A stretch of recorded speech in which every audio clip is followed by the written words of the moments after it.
নমস্কার বন্ধুরা, কেমন আছো তোমরা সকলে? আমি মৈত্রী আবার একটা নতুন ব্লগ নিয়ে তোমাদের সকলের সামনে চলে এসেছি। ভগবানের কৃপায় আমরা ভালোই আছি। আমার পুরী জার্নির বেশ কিছু ব্লগ তোমাদের সকলের কাছে এনেছিলাম। আবার এই একটা নতুন ব্লগ তোমাদের সকলের সামনে আনছি, যেটা কিনা আমাদের পুরীর লাস্ট ডে। ওই লাস্ট ডে বুঝতেই পারছো, আমরা সকলে খুব টায়ার্ড হয়েছিলাম এবং স্যাডও ছিলাম, কারণ যেহেতু প্রথমবার ফ্যামিলি সকলে মিলে জগন্নাথ দেবের কাছে এসেছি বাচ্চা দুটোকে নিয়ে। তাই যে এক্সাইটমেন্টটা ছিল, লাস্ট দিন একটু মন খারাপ তো করবেই যে এবার চলে যেতে হবে। তো যাই হোক, আমাদের হোটেলের সামনের যে বিচটা সিগাল, আমি আগেই তোমাদের বলেছি আগের ব্লগগুলোতে যে আমরা সিগালে ছিলাম। তো সিগালের উল্টো দিকের বিচটাই ভীষণ ক্লিন ছিল, আর লাস্ট দিন খুব রোদও ছিল, তাই আমরা আর দূরে খুব একটা যেতে ইচ্ছুক ছিলাম না।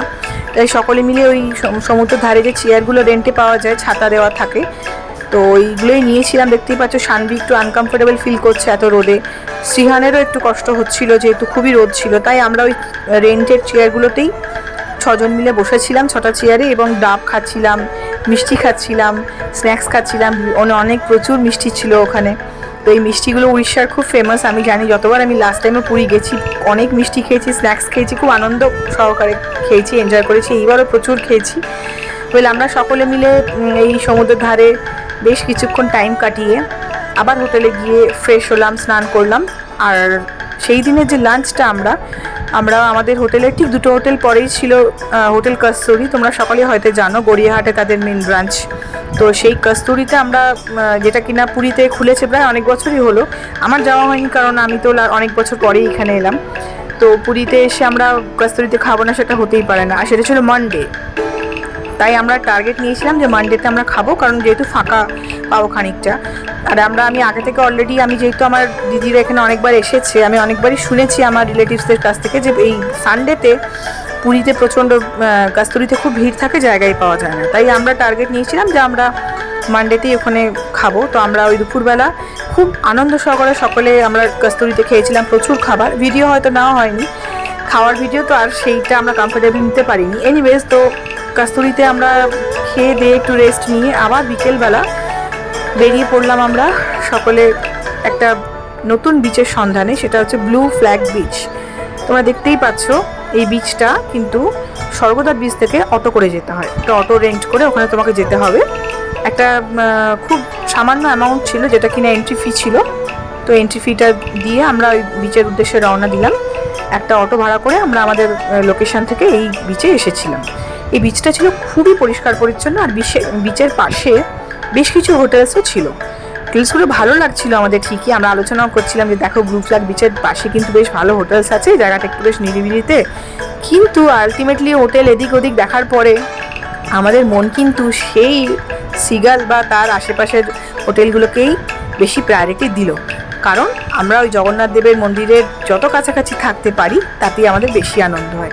আর ছোটোবেলা থেকে যেহেতু স্বর্গদ্বার বিচের আশেপাশে আমরা থেকে এসেছি, বরাবরই ওই লোকেশনটাই আমাদের কাছে ভীষণ প্রিয়। এতটা পুরীতে এসে এতটা ফাঁকাতে থাকাটা খুব একটা, মানে ঘুরতে আসার জন্য ঠিক আছে, এই যে সন্ধ্যেবেলা আমরা বিকেলবেলাটা ঘুরতে এসেছি, এখানে এত সুন্দর লাগছিল। চারিদিকটা পুরো ফাঁকা, সুন্দর একটা ক্লিন বিচ, যেখানে কিনা বেশ কিছু চেয়ার্স করা আছে, ওয়েল মেনটেন্ড। কারণ তারা যেহেতু ওখানে একটা এন্ট্রি ফি নিচ্ছে, তাই জন্য তারা বিচটাকে বেশ ভালো মেনটেনও করেছে, যাতে আমরা ট্যুরিস্টদের কোনো অসুবিধা না হয়। এবং আমরা ফ্যামিলি নিয়ে এই ব্লু চেয়ার্সগুলোতে বসে টাইম কাটাচ্ছিলাম। আমাদের ভীষণই ভালো লাগছিল, মনে হচ্ছিল টাইমটা জাস্ট ওখানে যেন থেমে যায়, টাইমটা খুব আস্তে আস্তে যেন পেরোয়। এত সুন্দর ক্লিন বিচ, এত সুন্দর চেয়ার্স, এত সুন্দর একটা অ্যাটমসফিয়ার, ওফ, জাস্ট অসাম ছিল। শানভি, শ্রীহান, প্রত্যেকে আমরা সকলে মিলে খুব আনন্দ করছিলাম। এবং সেই দিন ওই রকমই আমরা আনন্দ করতে করতে বিকেলের দিকটা বেশ ওখানে কাটালাম। তারপরে আস্তে আস্তে সন্ধে হওয়ার সাথে সাথে আমরা আবার একটা অটো রেন্ট করে, গাড়ি রেন্ট ওখান থেকে করলাম, করে আমরা আবার আমাদের মানে হোটেলের কাছাকাছি সিগাল, সেই স্বর্গদ্বার বিচে আবার উপস্থিত হলাম। সেই দিনটা যেহেতু লাস্ট ছিল, সেই জন্য আমরা ঠিকই করে নিয়েছিলাম কি প্রচুর শপিং করতে হবে। লাস্ট 2 ডেজেও আমরা প্রচুর শপিং করেছি পুরী থেকে, অনেক কিছু কেনা হয়েছে, শাড়ি, ড্রেস, জুয়েলারিজ, বাসন কোসন কিছুই বাদ দিইনি। ঠিক আছে, গামছা, হ্যানা ত্যানা যা পেরেছি সবই কিনে নিয়েছি আর কি, মনের আনন্দে। আর লাস্ট দিনেও আমরা প্রচুর প্রচুর প্রচুর শপিং করেছিলাম। আমাদের শপিংয়ের এক্সট্রা 2টো ব্যাগই হয়েছিল প্রত্যেকের, মানে এক্সট্রা 2টো ব্যাগ পার পার্সন হয়ে গেছিলো, এরকম অবস্থা। তো ওইটাই দেখতে পাচ্ছি, শানভি তো এত আরামে ঘুমিয়েই পড়েছে বাবার কোলে। তো এই অন্ধকার হলো এবং আমরা সকলে আমাদের নিজেদের লোকেশন স্বর্গদ্বার বিচ সিগাল হোটেলের সামনে গিয়ে উপস্থিত হলাম। খানিকটা খাওয়া দাওয়া করলাম, এদিক ওদিকে খাওয়া দাওয়া করে শপিং করে সেই দিনটা আমাদের খুব আনন্দ করে কাটলো। আমরা পুরীতে বাকি যে 4 days ছিলাম প্রত্যেক দিনই আমরা লাঞ্চ, ডিনার এবং স্ন্যাক্স যেগুলো খাচ্ছিলাম আমাদের নিজস্ব হোটেলেই খাচ্ছিলাম সিগালের খাবারের কোয়ালিটি এক্সট্রিমলি ভালো। যেমন ওদের খাবারের কোয়ালিটি সেই রকম রিজনেবল প্রাইস। এতদিন পর মানে চাইনিজ বলো, বিরিয়ানি বলো, রোল বলো, মানে ইন্ডিয়ান বলো, যাই খাবার তুমি ওখান থেকে কিনবে প্রত্যেকটাই আমার মনে হয় অন্য হোটেলের তুলনায় কম্পারেটিভলি সিগালের খাবারের কোয়ালিটিটা অনেক বেটার। ওই লাস্ট 4 days ভীষণ আনন্দ করে আলটিমেটলি 5 ডেতে আমাদের জার্নি এন্ড হলো।